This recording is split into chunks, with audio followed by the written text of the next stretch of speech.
السلام علیکم دوستانو، امید ده چې تاسو بخیر. نن د کنټریکټ په حواله سره دا ویډیو جوړو ما ویډیو پوره وګورئ. کوم ملګری چې په کپنو کې راغلي دي، آیا د هغو چې کوم په قوا کې کنټریکټ شوی دی سیلري په هغې کې لیکلی شوې ده 1500 ریاله یا 1000 ریاله د مثال په طور باندې، او د چې کوم صحیح سیلري ده هغه 3000 ریاله ده. آیا په مستقبل کې د دې ته څه مطلب یو ملګري ته په دې کې څه پرابلم څه مسله راتلی شي یا نشي راتلی، یو په دې ټاپک باندې د سره خبره کوم. ویډیو ټوله وګورئ، د ملګرو سره شیر کوئ، لایک یې کوئ، ټولو ملګرو ته ورسوئ د چا چې غټې مهنې دي. یو په دې ټاپک باندې خبره کوو نننۍ ویډیو کې، او بل په دې ټاپک باندې خبره کوو چې مثال په طور یو سړي یو کنټریکټ ختم شو، بیا بل کنټریکټ وکړو، ډیورنګ د دریم کنټریکټ دو کنټریکټ ختم شو،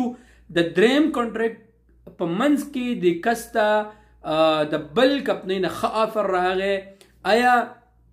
دا کم دو کنټریکټ چې د ختم شوي دي د اینډ اف سروس به درته میلاویږي، او دا دریم چې کوم په منځ کې ختم شو دا به درته میلاویږي، دا بینیفټ یعنی دا څومره چې د کار کړی دی د هغه فایده به درته میلاویږي یا نه به میلاویږي. په دې باندې نن بحث کوو په تفصیل سره په یو ویډیو ټوله وګورئ.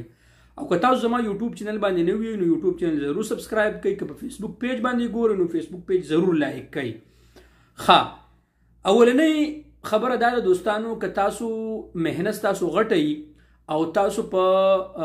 قوا کې تاسو کنټریکټ کړئ، په کنټریکټ کې تاسو سیلري چې کم ده نو او صحیح سیلري نه ده لیکلی شوې،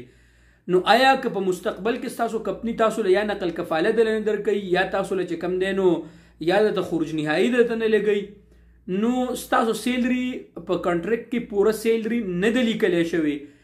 نو آیا د دې به څه نقصان وي که نه به د دې به بالکل نقصان وي. ځکه چې ته په کمپنۍ باندې کله د سیلري کیس وکړي نو په کنټریکټ کې چې ستا کومه اوریجنل سیلري لیکلی شوې ده هغه به هلته به تاته همغه میلاویږي، د هغې مطابق به تاته چې کوم دی نو ستا سروسز کم اینډ اف سروس چې دي چې کوم دي د کنټریکټ مطابق چې کومه سیلري په کنټریکټ کې لیکلی شوې ده هغه سیلري به د هغې مطابق به تعالی چې کوم دی نو عدالت مکتب عمل به همغسې فیصله کوي کوم چې په کنټریکټ کې لیکلی شوې ده، نو د دې تاته دغه غټ نقصان میلاویږي. دویمه خبره دا ده چې وسم تا سره ټایم شه د خپل کنټریکټ تصحیح وکړه، کومه چې اوریجنل سیلري ده ستا هغه په کنټریکټ کې ولیکه، نقصان یې تاته میلاویږي کمپنۍ ته نه میلاویږي. اوریجنل سیلري به ولیکې په کنټریکټ کې، دغه نقصان دی. ټیک شو، فایده یې نشته دی. دا یو ټاپک شو دوستانو. اوس راځو دویم ټاپک طرف ته او په دې باندې عمل وکړئ دوستانو. ګورئ اوس راځو دویم ټاپک طرف ته، هغه دا چې کم ملګري مثال په طور یو کنټریکټ کې د کمپنۍ سره ختم شوی دی، دویم هم ختم شوی دی، بیا هغه رینیو کړلی دویم، آیا دته د دریم کنټریکټ په منځ کې د ښې کمپنۍ طرف نه آفر راغی او دی نقل کفالت غواړي دا دغه ټرمینیټ کو، آیا د دوه چې کوم مخکې تیر شوي کنټریکټ د دې بینیفټ یعنی د دې اینډ اف سروس به درته میلاویږي؟ دا ورته بالکل میلاویږي، اینډ اف سروس ته میلاویږي، دا د قانوني حق دی. لیکن کم کنټریکټ چې په منځ کې ټرمینیټ کو، کم یې ختم کو او بل کمپنۍ طرف د زیرو د منځ والا چې کم دغه دی دا کم کې چې د بل کمپنۍ طرف نه آفر راغی د دې به د فایده نه میلاویږي. ټیک شو، نو دې کې هم تاسو خیال ساتئ د اینډ اف سروس به درته نه میلاویږي. دې کې هم تاسو خیال ساتئ چې یاره کله کنټریکټ تاسو ختم شي نو چې ستاسو کال ضایع نشي، کنټریکټ ختم کړئ، د هغې نه مخکې چې کوم دی نو کمپنۍ ته د 60 یا 90 ورځې مخکې هغو ته ایمیل وکړئ چې زموږ تاسو سره بل کنټریکټ نه نوی کوو، لہذا